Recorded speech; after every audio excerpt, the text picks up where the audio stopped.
Hi అండి. చెప్పొచ్చేది ఏంటంటే ఇవాళ టాపిక్ నిరంజన్ రెడ్డి గారు మాజీ మంత్రి. అతని కార్యకర్త ఎవరైతే వీరాభిమాని ఉన్నాడో అతను తైలం రమేష్. అతను వనపర్తి జిల్లా వాసి. ఒక వీరాభిమానిగా ఆయన పచ్చబొట్టు గుండెల మీద వేసుకున్నాడు.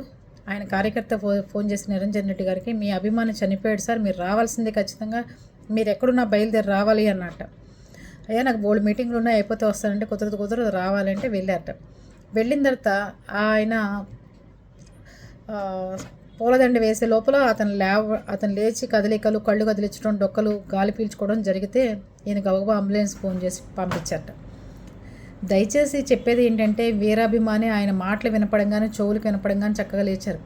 చూసారా, ఎక్కడైనా చనిపోయిన చోట కూడా చెవులో పిలుస్తారు, మళ్ళీ వాళ్ళు వస్తారేమో, ఈ స్నానాలు చేయించడం, పిలవటం, ఇవన్నీ అవే, మళ్ళీ వస్తారేమో అని చెప్పి.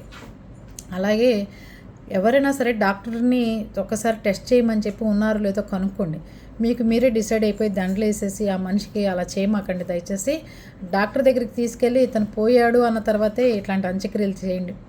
అంత్యక్రియలు చేసి శ్మశానంలో ఉన్న మనిషి కూడా వాళ్ళ అభిమానుల కోసమో ఎవరి కోసమో లేచి వచ్చిన వాళ్ళని కూడా చూసాం. అలాగే నిరంజన్ రెడ్డి గారి మాట వినంగానే అభిమానులు లేచి వచ్చాడు.